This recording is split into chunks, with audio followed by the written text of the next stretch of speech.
Government of ఇండియాకి ఏమైనా అల్లుడా ఆ లంజా కొడుకు, లేదా మన చట్టం వాడి అబ్బ సొత్త? మన ఆడవాళ్ళ మీద ఎవరన్నా కన్నేశాడని తెలిస్తేనే కొత్తలాడిపోతుంది సార్ మన రక్తం. అలాంటిది నా తల్లి మీద కన్నేశాడు, భరత మాత మీద కన్నేశాడు.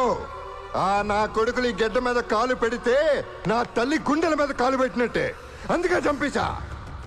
అయినా నేనన్న దేశభక్తుని చంపానా, అయ్యప్ప భక్తుని చంపానా? ఒక పాకిస్తాన్ టెర్రరిస్ట్ లంజా కొడుకుని చంపా. ఆడనే కాదు, తప్పు చేసిన లుచ్చా నా కొడుకుల్ని మా స్టేట్ లో కూడా చాలా మందిని చంపా. ఏం పీక్కుంటారో పీక్కోండి. అయినా ఉరి శిక్ష చేసి మీరు పెద్ద పీకేసాం అనుకుంటారు. నేను హైకోర్టులో అప్పీల్ చేస్తా.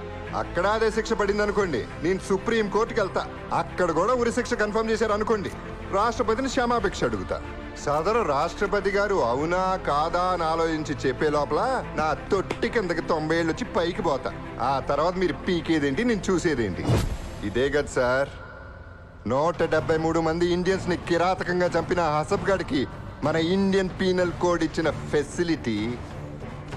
వాడు మన భారతీయుల్ని చిన్న పెద్ద తేడా లేకుండా కుక్కల్ని కాల్చినట్టు కాల్చడం మనందరం టీవీలో చూసాం. అది నేనే చేశానని వాడు గర్వంగా చెప్పుకున్నాడు. కానీ మన పోలీసులు దద్దమ్మలై, కోర్టులు పనికిరాని పెద్దమ్మలై, ప్రభుత్వం కులం ఓట్లు, మతం ఓట్లు, ప్రాంతం ఓట్ల కోసం శిక్ష వేసి పందుల దొడ్లో పెట్టాల్సిన వాడికి 5 స్టార్ ఫెసిలిటీస్ ఇచ్చాం. అది చాలదని చెప్పి వాడి తరపున వాదించడానికి పబ్లిక్ ప్రాసిక్యూటర్ కూడా మనమే ప్రొవైడ్ చేస్తే ఎక్కడ మండాలో అక్కడ మండదా, ఎక్కడ కాలాలో అక్కడ కాలదా?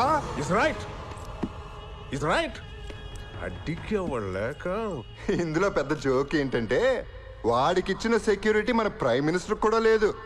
పాపం అయిందే ఉందిలేండి, after all prime minister of India. కానీ వాడు టెర్రరిస్ట్ ఫ్రమ్ పాకిస్తాన్. అందుకే వాడిని ఉంచిన బాంబ్ ప్రూఫ్ సెల్లు ఖరీదు 6 కోట్లు. వాడికి ప్రతిరోజు సెక్యూరిటీకి అయ్యే ఖర్చు 8.5 లక్షలు. పట్టుకుని 2 ఏళ్ళయింది. ఎన్ని 100 కోట్లు?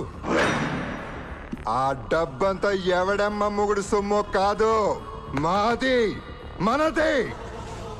రిక్షావాడు, కూలీవాడి నుంచి ప్రతి భారతీయుడి దగ్గర ట్యాక్స్ రూపంలో వసూలు చేసిన డబ్బు. అన్ని కోట్ల చెత్తనా కొడుకు ఖర్చు పెట్టే బదులు తుఫాన్లో నష్టపోయిన రైతులకి ఇచ్చుంటే వాళ్ళ ఆత్మహత్యలన్నా తగ్గేవి సార్.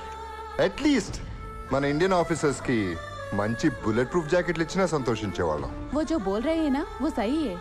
మన సిస్టమ్ చెడిపోయింది సార్. మన సిస్టానికి మానభంగం అయింది. అది తీవ్రవాదులు, ఉగ్రవాదులు చేసింది కాదు, అవకాశవాదులు చేసింది. లేకపోతే మనకి దరిద్రం ఏంటి సార్? నేరం